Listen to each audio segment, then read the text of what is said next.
오늘 말씀 제목을 여러분이 잡는다면 뭐라고 잡겠어요? 그렇죠. 순금같이 되어 나오리라. 순금 100%, 순도 100% 금. 그 순금이에요. 정금. 자, 오늘 엘리바스에 대한 욥의 세 번째 답변이며 본서 전체로 볼 때 욥의 7번째 답변의 첫 부분입니다. 이제 욥이 약간 체념 상태예요.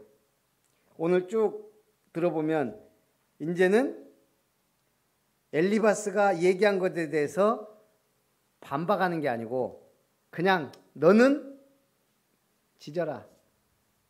하나님 앞에 약간 기도하는 형식의 독백이 되어 있어요. 사실 우리가 복음 없는 사람하고 대화가 됩니까? 대화 안 되거든요. 그래서 이제는 논쟁이 아닌 비논쟁, 대면이 아닌 비대면. 성경 이야기라는 제가 어떤 글에 보니까요. 독실한 기독교인이 비행기를 타고 출장을 가고 있었습니다. 긴 비행 동안 지루함을 달래려고 성경책을 딱 펼쳤습니다. 옆에 있던 사내가 약간 비아냥거린 투로 얘기합니다. 이봐요, 그 책에 써진 얘기를 다 믿수? 그럼요, 이건 성경인데 믿죠. 그럼 그 고래 뱃속에 들어갔다는 나온 사람 아냐? 아시오? 그런 거예요. 알다마다 요나란 사람이에요. 이 사람이 뭐라고 했겠어요? 고래 뱃속에서 사람이 살 수 있다고 생각하시오? 글쎄요, 이 사람이. 나중에 천국 가면 물어보죠. 그러니까 이 사람이 그런 거예요. 그러면 그 친구가 천국이 없으면 어쩔 거예요? 기독교인이 다시 얘기합니다. 그럼 아저씨가 물어보면 되겠네. 천국이 없으면 지옥 갈 거니까. 대화가 될까요? 솔직히 물고기 뱃속에서 3일 동안 살아남을 수 있을까요? 그럼 몰라요. 고래 뱃속에 안 들어가 봤으니까. 근데 충분히 불신자들이 생각할 때는 불가능한 얘기예요. 근데 왜 성경에 이 불가능한 얘기를 써놨어요? 왜요? 시우가 확실하게 얘기해봐. 뭐라고? 실제 이야기를 기록했다고. 그러니까 하나님이 왜 불가능하다고 생각하지? 물고기 뱃속에 3일 속이나 집어넣어 놨을까? 뭐든지 그리스도 하면 돼요. 예수님이 무덤에 3일 동안 시체로 계시다가 살아날 것을 먼저 보여준 거예요. 그러니까 이분이 대답을 잘못했어요. 그냥 모르면 하나님은 하실 수 있습니다 하면 되는데, 예수 그리스도가 3일 동안 무덤에 있다가 살아날 것에 대한 증거요 하면 되는데 그 말을 못했다 이 말이에요. 그래서 우리는 뭐가 필요해요? 증거가 필요해요. 말씀은 누가 나를 비난하고 공격해도 막아낼 수 있는 무기요, 답이에요. 제가 보겸이한테 무기를 하나 만들어줬어요. 어제. 하나가 아니지 3개. 어린이집에서 딱지치기 한다고 딱지를 3개를 만들어 오래요. 그렇지, 이제 시우도 했을 거야 아마. 그러면 이게 딱지 만들어 본 지가 하도 오래돼 갖고 대충은 기억은 나는데, 제가 이제 딱지는 어떻게 만들어야 되겠다는 것은 이제 생각해 놨어요. 이제 전에부터 얘기했으니까. 이제 어제 만들었는데 집사람이랑. 일단 보겸이 손에 딱 잡힐 만한 예쁜 딱지. 그 다음에 조금 커서 딱 때리기 좋게 2번째. 3번째는 어떤 딱지를 만들었을까요? 그렇지. 이거는 절대 안 넘어가는 대왕 딱지. 첫 번째 거는 그냥 예쁜 종이로 만들었어요. 2번째 거는 앞뒤로 만들면 이게 좀 세거든요. 그래서 달력 뜯어갖고 이제 달력으로 앞뒤로 해서 만들었어요. 세 번째 거는 신문지를 뭐예요 이게 세 겹으로 해갖고 앞뒤로 이따하게 만들었어요. 절대 안 넘어가요. 누구도 넘길 수 없는, 이걸로 치면 넘어가게. 근데 보겸한테 딱지 재밌었냐 그러니까 그냥 건성으로 대답해서 내가 말을 더 못 물어봤어요. 어쨌든 이제 우리 부모 마음 그런 거 아니에요. 치면 예쁜 것도 주지만 이길 거를 준단 말이에요. 하나님이 우리에게 왜 자꾸 말씀을 내 입에 두고 말씀을 주야로 묵상하는 자가 형통하다 그래요? 이게 내 인생의 길이요 답이요 무기이기 때문에 그래요. 이것만 붙잡고 있으면 절대 안 망하니까. 절대 실패해도 무너지지 않으니까. 넘어져도 일어나니까. 말씀을 주셨단 말이에요. 그래서 오늘 극심한 육체적 고통과 친구들의 비방 그리고 정신적 고통 가운데서 끝까지 하나님을 의지하려는 욥은 이제 뭘 소원하냐? 하나님과 대면하기를 소원하는 거예요. 이제 너무 답답하고 억울해. 그리고 막 친구들은 비난해. 하나밖에 없어요, 답이. 갈 데도 없어요. 숨을 데도 없어. 죽고 싶어도 죽지도 못해.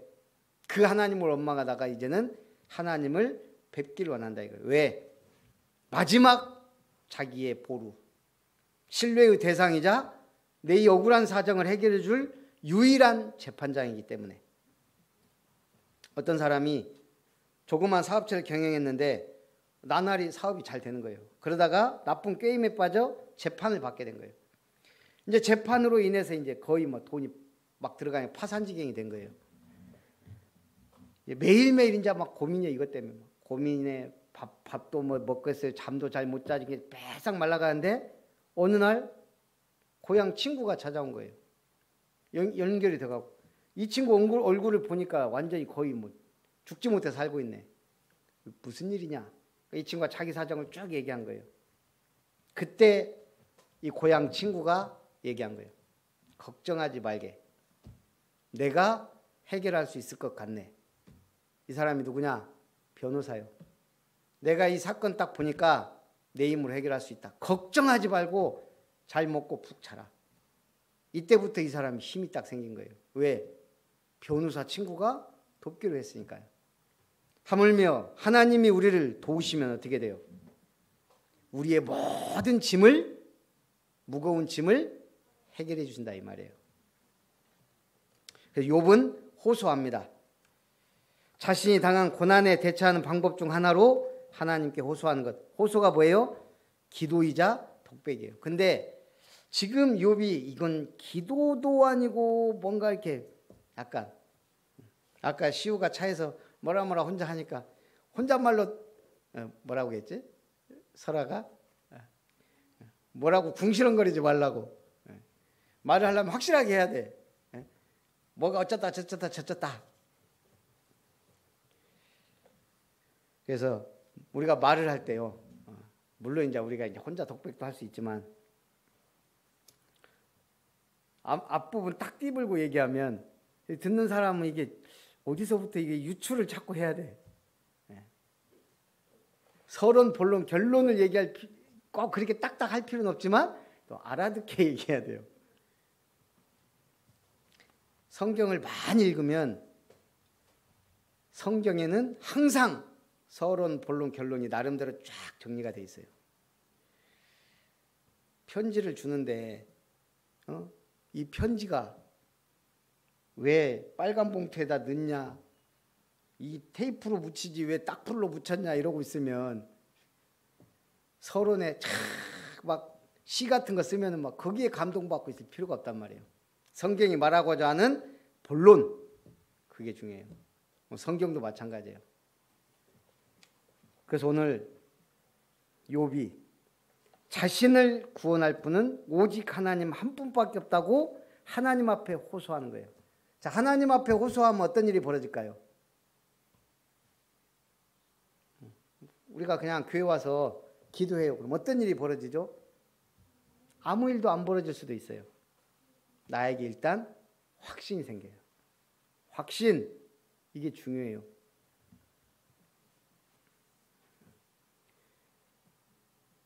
그래서 하나님 주시는 확신이 생기면 솔직히 응답을 받고 안 받는 것보다 더 중요한 게 있어요. 내 마음에 평안이 오고 확신이 와요. 그래서 오늘 욥이 확신하기 시작하는 거예요. 하나님께서 자신의 기도를 외면치 아니하시고 반드시 들으시고 자기에게 관심을 가져줄 거라고 믿고 있는 거예요. 그래서 욥은 자기 기도를 들으신 하나님께서 자신의 권리를 회복해 주실 것을 확신합니다. 그러면 뭐가 달라져요? 기도가 또 달라져요. 그동안 욥이 뭐라 그랬어요? 왜 나를 죽지 않고 태어나게 했습니까? 자기 태어난 날을 저주했어요. 하나님은 뭐 하십니까? 하면서 원망도 해봤어요. 그러나 이제 좀씩 바뀌는 거예요. 그러다 오늘 뭐라 그래요?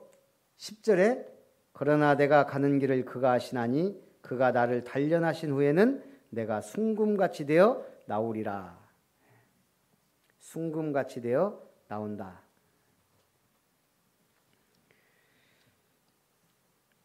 지금 욥은 하나님을 부르고 찾고 헤맸어요. 그러나 하나님을 만나보겠다는 욥의 노력은 수포로 돌아갔어요. 하나님이 짠 하고 나타나질 않는 거예요. 왜요? 오늘 바로 욥이 답을 얘기해요. 하나님이 나타나셔서 내 문제를 해결해주고 나의 억울함을 풀어주시고 내 기도에 응답하시는 줄 알았는데 그게 아니고 나를 단련하신 후에 내가 순금같이 되어 나오는 걸 하나님이 원하신다는 걸 알았단 말이에요.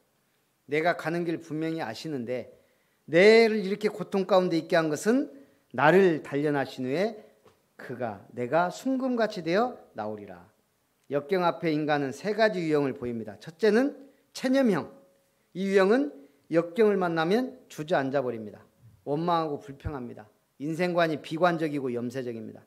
둘째는 역경을 피해가는 도피형입니다. 일단 위기만 벗어나고 보자는 생각으로 피합니다. 숨습니다. 냉소적이고 방관적인 사람들이 이 유형에 속합니다. 셋째는 역경에 당당히 맞서는 돌파형입니다. 이 사람들은 창조적이고 진취적입니다. 프랑스의 르누아르는 자연을 소재로 밝고 건강한 그림을 그린 화가입니다. 초기 그의 그림은 별 관심을 끌지 못했습니다. 만년의 작품들이 대작으로 평가를 받아요. 근데 놀라운 건 말년에 두 아들은 전쟁에서 상처 입었지. 자신은 귀도 잘 들리지도 않고 휠체어에 앉아 손도 안 좋아서요. 붓을 손에다가 붙들어 매놓고 그림을 그렸어요. 그런데 그런 대작들이 말년에 나왔다는 얘기예요. 인생 성공자는 대부분 역경을 극복한 사람들이에요. 자, 그래서 욥은 치우치지 않습니다. 현재 자신의 고통이 꼭 끝이 있으며 좋은 결말로 이어질 것을 믿고 스스로를 위안합니다. 믿음의 사람은 결말이 좋아요. 중요한 건 뭐예요? 결말이에요. 아프간 미러클 작전 수행을 할 때 아무도 몰랐어요. 비밀. 그러니까 외국 기자들도 대한민국에 대해서 공격하고 그랬어요. 이제 선진국이면 선진국답게 행동하라 그런 글도 막 쓰고 그랬어요. 일본은 대대적으로 막 홍보하면서 막 500명 데리고 오겠다고 막 했어요. 알고 보니까 우리는 조용히 이미 10일 전부터 준비한 거예요. 부대도 공정대? 목사님 맨날 알았는데 공정대가 갔어요. 공정대가 뭐 하는 분대인 줄 알아요? 자, 요즘에 TV에 유명한 특수부대 나오죠. 뭐 나와요? UDT, 그다음에 해병 특수부대도 나오고 또 뭐 세 부대 나와갖고 뭐 하더만요. 예. 이 공정대는 공수부대 한마디로 특전대예요. 내가 알기로 인원이 한 20명 정도밖에 안 돼요. 중요한 임무를 수행해요. 제일 먼저 적진에 들어가서 낙하산 타고 들어가서 거기에 이제 여러 가지 정보를 파악해서 공격할 수 있도록 이렇게 하고 맨 마지막에 이 사람들을 최고의 특수부대를 한마디로 내보낸 거예요. 거기에 지휘관이 누구였을까요? 준장. 원스타가 간 거예요. 원스타가. 그 작전을 위해. 그러니까 미군들도 인정해주고 공유가 되고 미군 대령이 버스 잡고 있으니까 가갖고 협상하고 이렇게 해서 된 거예요. 최고의 특수부대 원스타가 떴으니 그냥 보면서 미러클 작전 너무 멋있다. 일본 자위대가 가서 할 얘기 아니에요. 어쨌든 하나님은 작정하신 것을 이루세요. 그러니까 보세요. 결론은 우리는 390명 그 중에 명단에 없는 사람 다시 돌려보냈어요. 모든 걸 다 철저하게 준비한 거예요. 제일 멋있는 사람들은 외교관. 저기 어디에요? 그 옆 나라로 피신했다가 다시 작전에 투입해서 이 사람들이 다 연락망 해갖고 딱 왔다 그러잖아요. 일본은 외교관이 제일 먼저 도망가고 피신하고 그 다음에 이 사람들이 투입이 안 되니까 우왕좌왕 하잖아요. 그 외교관의 역할이 그렇게 중요하구나. 이번에 그런 걸 느꼈어요. 군인은 군인으로서, 정치인은 정치인으로서 다 일임했잖아요. 딱 군대. 그러니까 원스타가 가서 모든 걸 다 작전 통제하고 딱 준비하고 외교관 투입해서 자기 약속 지키고. 우리가 뭔가 하나님의 일을 이루는데 나 혼자 할 수 있는 게 아니에요. 그래서 우리를 뭐라? 동역자라 그러는 거예요. 뒤에서 기도한 사람도 필요하고 앞에 나가서 일하는 사람도 필요하고. 하나님의 작정은 반드시 이루어진다. 그래서 우리의 신앙은 어디에 근거해야 돼요? 반석이신 그리스도, 반석인 교회, 반석 같은 믿음 위에서 승리하기 바랍니다. 자, 하나님의 절대 의지 앞에선 욥은 떨며 두려워합니다. 욥이 가진 두려움은 하나님을 경외하는 마음으로 연결됩니다. 우리는 하나님 사랑해야 하나님 하지만 사실 하나님을 두려워할 줄 알아야 돼요. 그래야 뭐 하는 마음이 생겨요? 경외하게 돼요. 재난을 당하기 전 자신의 생명을 거두어가지 않으신 하나님께 불평했던 욥이 이제 그래서 우리는 연약해요. 부족해요. 유한해요. 그래서 하나님을 바라봐야 돼요.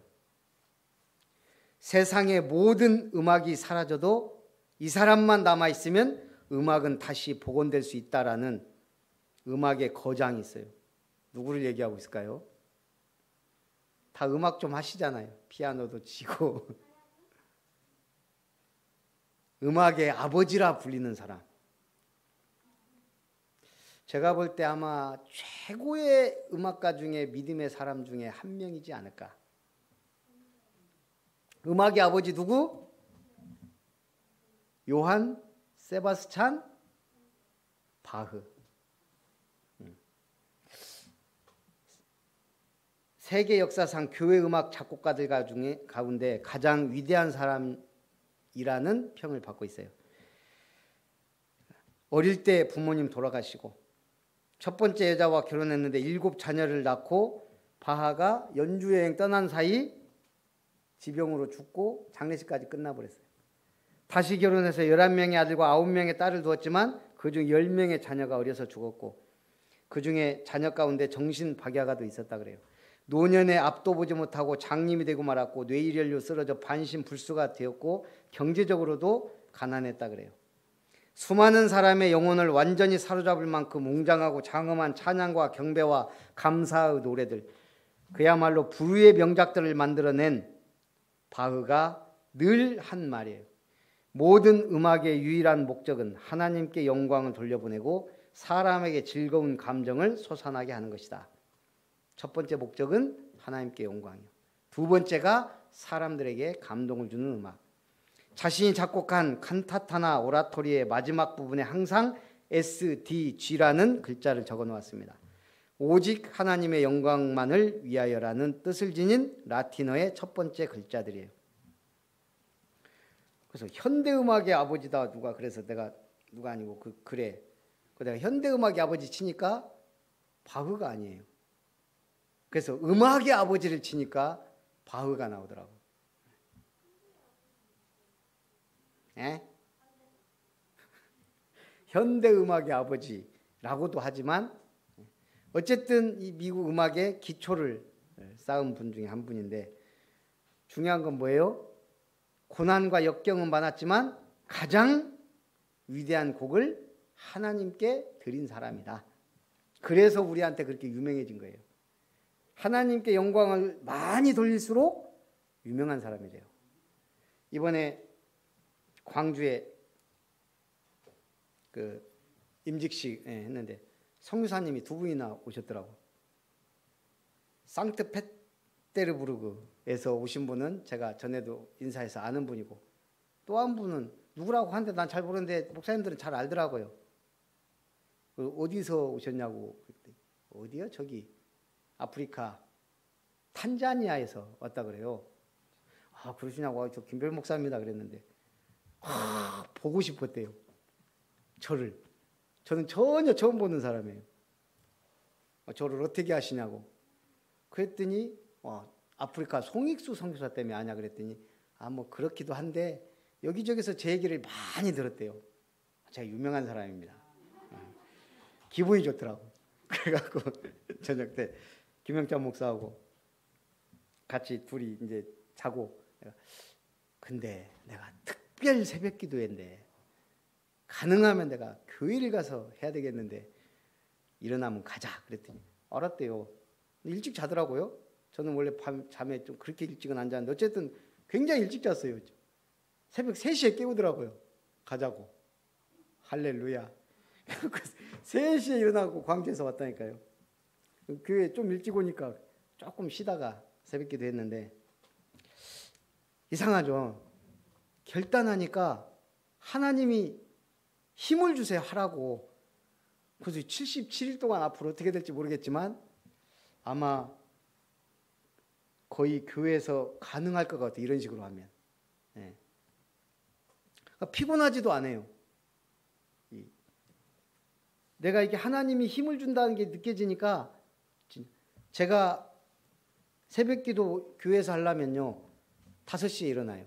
4시 55분에 알람 울리고, 그러면 어쩌고저쩌고 해서 왔다가 기도하고 집에 가면, 빨리 가면 6시 반, 조금 늦으면 7시예요. 그럼 그때 이제 기도하고 갔으니까 힘이 나. 그때 이제 영어 공부 빨리 끝나면 7시 반, 항상 8시 그 사이예요.